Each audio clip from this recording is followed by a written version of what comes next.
guys, welcome back to TogetherweR Thursdays. Sorry about the washed out lighting. I have my video light on because it's so dark out here and I always feel like it's hard to see me. So this week's topic is about anorexia nervosa, and I chose the topic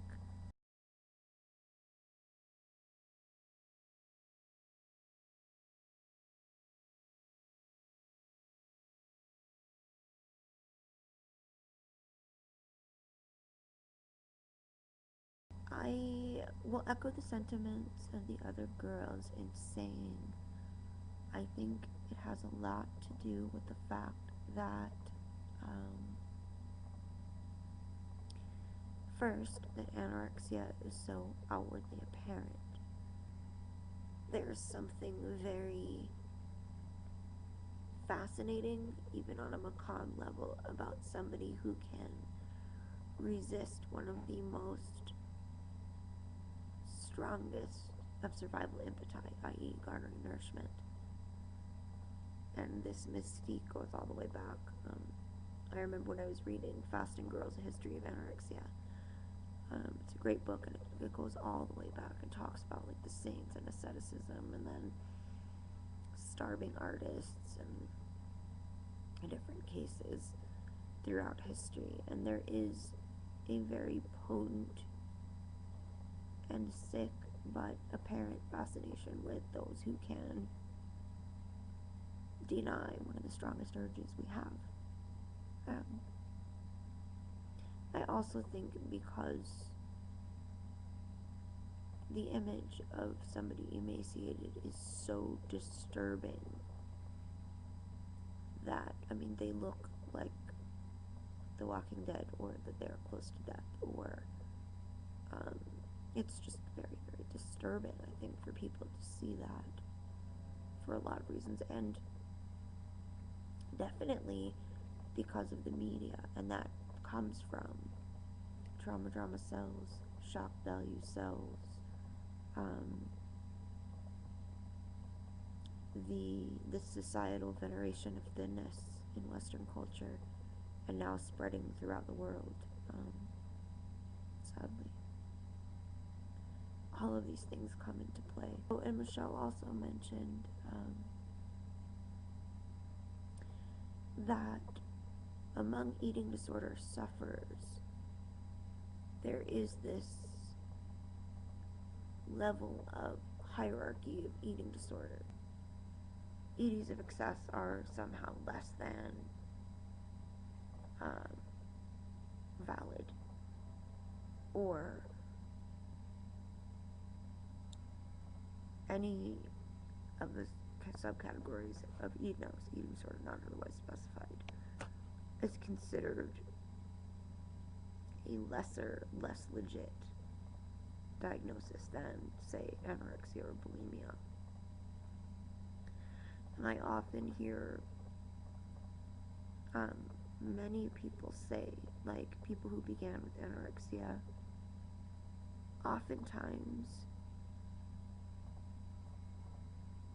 we cycle in and out of periods of either existing in overt restrictive mode, engaging in eating behaviors, or cycling through different EDs throughout life, or like one thing that's common is for recovering anorectics to go through a period of bulimia in recovery, on their way to recovery, excuse me.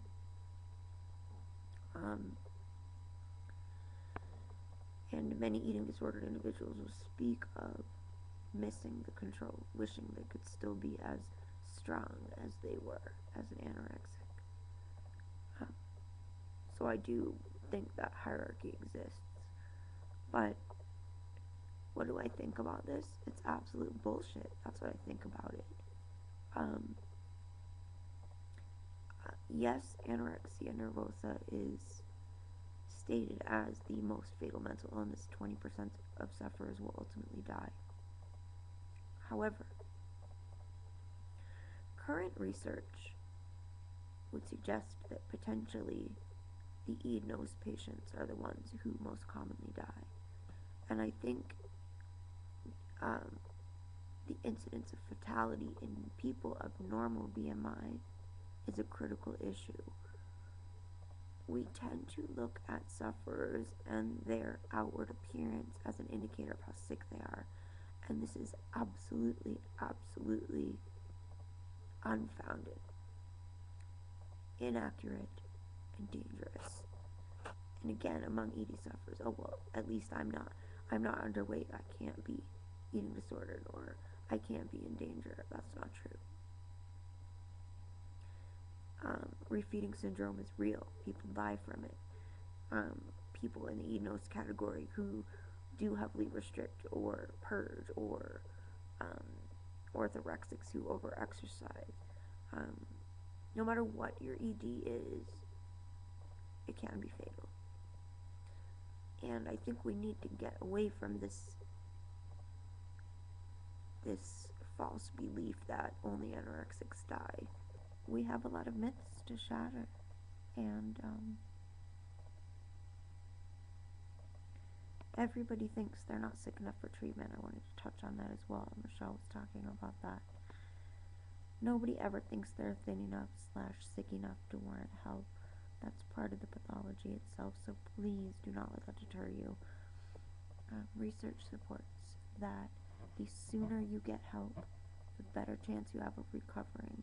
And I have seen so many people be like, when I get to this weight, then I'll be worthy of care, or I'm going to wait until after this year of school, then I'll go into treatment. Don't wait. The longer you're sick, the harder it is to get better. So, yeah, you're sick enough, dude. If you're even questioning that, you're sick enough. Even if you're not questioning it, you're sick enough. If you're not sure, get an evaluation by either a therapist or a physician, and believe them, even if you don't. That's probably the hardest thing an anorexic has to do, or anyone with eating disorder, is recognize that your mind and your eyes will not see, that you will not know yourself or the truth. It's terrifying, but that's the nature of mental illness. Regarding my pets, I have lots. We have 2 pugs, one black and one fawn. The black pug is my mom's, and the fawn is my new baby girl, Eileen. There's videos on my She Who Feels channel if anyone's interested. And we have 6 cats. All of them are rescues. 2 are mine, 2 are my mom's, and 2 are my husband's. Oh, we also have fish. Mr. Umbach, my husband, has fish, and they just had a whole bunch of babies, so really cute. I'll have to make a video of them soon. So, to everyone watching, video responses would be awesome. Share with us your thoughts, and much love and be well. And as always, if you have questions, or if there's something you'd like us to cover, please let us know. Much love and be well.